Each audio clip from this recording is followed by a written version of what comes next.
Praise the lord. ప్రభువైన యేసుక్రీస్తు నామములో మీ అందరికీ శుభాలు తెలియజేస్తా ఉన్నాను.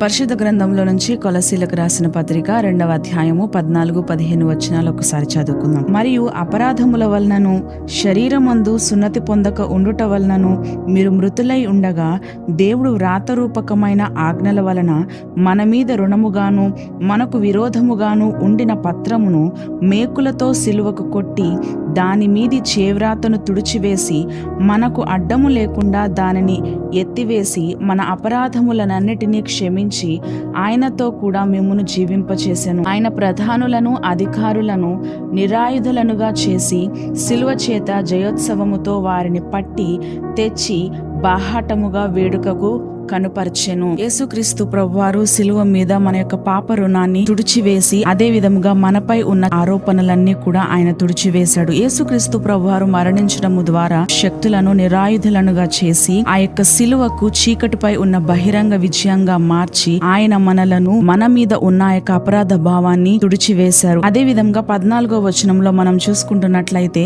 యేసుక్రీస్తు ప్రభువారు ఈ యొక్క లోకానికి రాక మునుపు పాపము అనే యొక్క రుణము కలిగి మనందరము కూడా ఉన్నాము. ఆ యొక్క రుణ పత్రికను ఆయన పోగొట్టారు సిలువ మీద. మన యొక్క అపరాధములు, మన యొక్క దోషములు, మన యొక్క పాపము, మన యొక్క సిగ్గు, మన యొక్క మరణ భయము, శాపము ప్రతి ఒక్కటి కూడా ఆ యొక్క రుణ పత్రికలో మనము సమకూర్చుకుని ఉన్నాము. ఆ యొక్క రుణ పత్రికను ఆయన తీసుకుని సిలువ మీద దానిని కొట్టివేసి మనకు అపూర్వమైనటువంటి ఒక గొప్ప సంపూర్ణమైనటువంటి క్షమాపణను ఆయన ఇచ్చారు. ఆ యొక్క నిందను శాశ్వతంగా సిలువ మీద ఆయన పోగొట్టినట్లుగా మనము గమనిస్తూ ఉన్నాం. 15వ వచనంలో మనం చూసుకుంటా ఉన్నట్లయితే యేసుక్రీస్తు ప్రభువారు భరించిన ఆ యొక్క క్రూరాతి క్రూరమైనటువంటి భయంకరమైనటువంటి శిక్ష సిలువ మరణం అయితే ఆ యొక్క సిలువ మరణము ద్వారా మనకి అది ఒక ఓటమి కాదు గాని విజయ రణబేరి సాతాను మరియు అతని శక్తులు మనలను ఖండించే ఒక యొక్క శక్తి నుంచి మనలను విడిపించి వారి యొక్క సాతాను లేదంటే అతని యొక్క అనుచరుల యొక్క బలహీనతను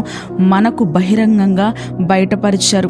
ఈ రోజున సిగ్గుతో లేదు అంటే మరణ భయంతో ఒక శాపంతో మీ యొక్క జీవితం ఉండినట్లయితే విమోచన అంటూ ఏమీ లేదండి. ఏ యొక్క విషయంలో కూడా మాకు విడుదల అనేది లేదు అని అంటే గనక మనపై ఉన్న ఆ యొక్క సిగ్గును, మరణ భయాన్ని, ఆ యొక్క అపరాధ భావాన్ని యేసుక్రీస్తు ప్రభువారు తన యొక్క సిలువ మరణం ద్వారా తుడిచివేశారు. కాబట్టి మన అందరము కూడా ఆయన యందు విశ్వాసం ఉంచి ముందుకు కొనసాగునట్లుగా అటు కృప దేవుడు మనందరికీ దయచేయనుగాక. ఆమేన్.